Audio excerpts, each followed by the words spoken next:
নমস্কাৰ মোৰ সৰু কালৰ সজীৱ ছবি আৰু এটা খণ্ডলৈ আপোনালোকৰ আগত উপস্থিত হলো মই আগৰ খণ্ডত আপোনালোকক কৈছো যে বনগাঁও উচ্চ বুনিয়াদী বিদ্যালয়ত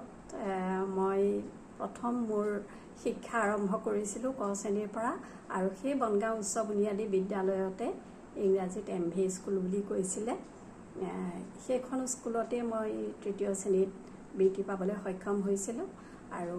সেই সময়ৰ মোৰ শিক্ষাগুৰুসকল আছিল অংক শিকাইছিলে মুখেশ্বৰ বৰা ছাৰে খুব পিটিছিলে আমি মানে খুব ভয় কৰিছিলোঁ ছাৰলৈ তাৰপিছতে আছিলে ৰুকেশ্বৰ শইকীয়া ছাৰ আছিলে তাৰপিছতে তেখেতৰে বাইদেউ শইকীয়া ছাৰৰ বাইদেউ তেখেতেও তাতে কৰিছিলে ৰীনা শইকীয়া বাইদেউ তাৰপিছত চেনিমাই বৰা বাইদেউক আমি লগ পাইছিলোঁ আৰু কুঞ্জলতা বৰা বাইদেউ সেই বাইদেৱে মানে তৃতীয় শ্ৰেণীত ইমান সুন্দৰকৈ বিজ্ঞান পঢ়াইছিলে আৰু বাইদেউ খুব ধুনীয়াকৈ বুজাই দিছিলে সেই কুঞ্জলতা বৰা বাইদেউ আৰু নীলিমা বৰা বাইদেউ এই দুগৰাকী বাইদেউৰ মানে মই বৃত্তি পোৱাত মানে বহুত সহায়ক হৈছিলে বহুত শিকাইছিলে আৰু তাৰ লগতে মোৰ ঘৰৰ ডাঙৰ ককাইদেউৱে মোক অংক পঢ়াইছিলে আৰু মোৰ 2 নম্বৰ বাইদেউ প্ৰেম বাইদেউ বুলি কওঁ প্ৰেমলতা শইকীয়া সেই বাইদেউ শিৱসাগৰত জাঁজিলৈ বিয়া হৈছে সেই বাইদেৱে অংক পঢ়াইছিলে সেই বাইদেউ অংকত বহুত চোকা পৰীক্ষা দি যেতিয়া মই আহোঁ স্কুলৰ যেতিয়া মানে ছমহীয়া পৰীক্ষা বছৰেকীয়া পৰীক্ষা থাকে অংকৰ পৰীক্ষা দিনাখন বাইদেৱে মানে একদম আহি মানে ৰাস্তাৰ কাষত আমাৰ নামঘৰটো আছে নামঘৰটোৰ ওচৰত ৰৈ থাকে আৰু মোক চিধা মানে পেপাৰখন লৈ ক'ব তই এইটো অংক কি কৰিলি ৰাস্তাতে সোধে মোৰ সেইটো মানে জিঅ'টো ঢিপিককৈ থাকে আৰু মোৰ মানে কনফিউজ হৈ যায় যে মই এইটো শুদ্ধ কৰিলোঁ নি এইটো শুদ্ধ কৰিলোঁ দিওঁ কিবা এটা উত্তৰ কৈ বাইদেৱে মানে ক'ব গ'ল আৰু তোৰ এইবিলাক চব ভুল গ'ল এনেকৈ মানে কয় আৰু মোক স্কুললৈ যাওঁতে সেই বাইদেউ ইমান গুৰুত্ব দিছিলে এতিয়াও বাইদেউ আছে মোৰ মানে আমগুৰিত সেয়া বাইদেউৰ ঘৰ সেয়া বাইদেৱে মানে তেতিয়া মোক কয় তই স্কুলত পৰীক্ষা দিবলৈ যেতিয়া যাবি নহয় একদম কথা নেপাতিবি দেই লগৰবিলাকৰ লগত তেতিয়া মানে তোৰ পঢ়াখিনি চব ওলাই যাব মানে বাইদেউ মানে পঢ়াত মানে মোৰ বহুত কণ্ট্ৰিবিউশ্যন আছে মই মানে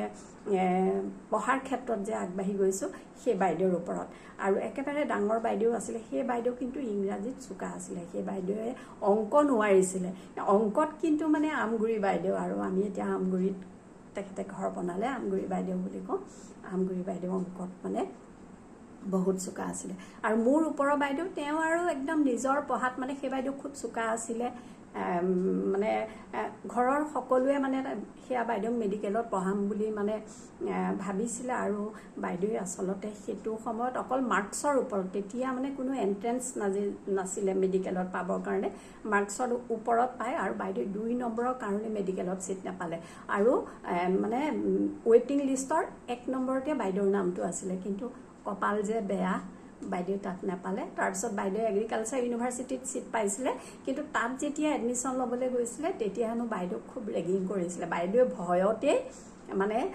যোৰহাট এগ্ৰিকালচাৰ ইউনিভাৰ্চিটিটো ছিট নলৈ পেলাই তেতিয়া ডিব্ৰুগড় ইউনিভাৰ্চিটিত মানে ডেট পাৰ হৈ গ'ল এডমিশ্যনৰ তেতিয়া নগাঁও কলেজৰ পৰা সেয়া বাইদেৱে মানে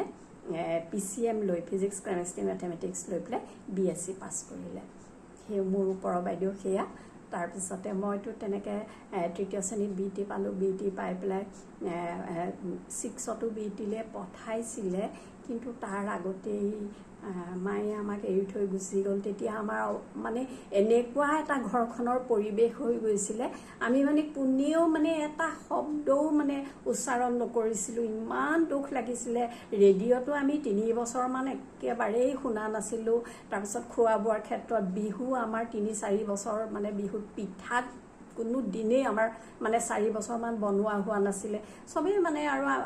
কান্দি থাকোঁ মাৰ অবিহনে আৰু ডাঙৰ বাইদেউ তেখেত মানে দুৰ্ভাগ্যবশতঃ ঢুকালে আজি 2 বছৰৰ আগত ডাঙৰ বাইদেউৰ নাম পুণ্য দুৱনীয়া আছিলে সেই ডাঙৰ বাইদেৱে গোটেই ঘৰখন আমাৰ মানে আগুৰি ধৰিলে ভাতৰ চৰুৰ পৰা আৰু মা থাকোঁতে আমগুৰি বাইদেউক মানে বিয়া দিলে। ডাঙৰ বাইদেউ বিয়া নহওঁ বুলি ক'লে, সেইকাৰণে ডাঙৰ বাইদেউ বিয়া নোহোৱাকৈয়ে থাকি গ'ল। আৰু সেই বাইদেউ গোটেই ঘৰখন আগুৰি ধৰিলে, আৰু বাইদেউ নথকা হ'লে কিজানি আজি আমি ইমানখিনি হ'ব নোৱাৰিলোহেঁতেন। সেই ডাঙৰ বাইদেউক 2 বছৰ আগতেই হেৰুৱালোঁ। বাইদেউ য'তেই আছে সুখেৰে থাকক, ওপৰৰ পৰা আমাক চাই থাকক যে বাইদেউৰ অনুগ্ৰহতে আজি আমি আটাইকেইটা ল'ৰা ছোৱালী নিজেই মানে খুটি খাব পৰা হ'লোঁ। আৰু আজিলৈ বেছি নকওঁ, আকৌ মই এইটোৰ ওপৰত আৰু এটা খণ্ড মই বনাম, আপোনালোকক দেখুৱাম।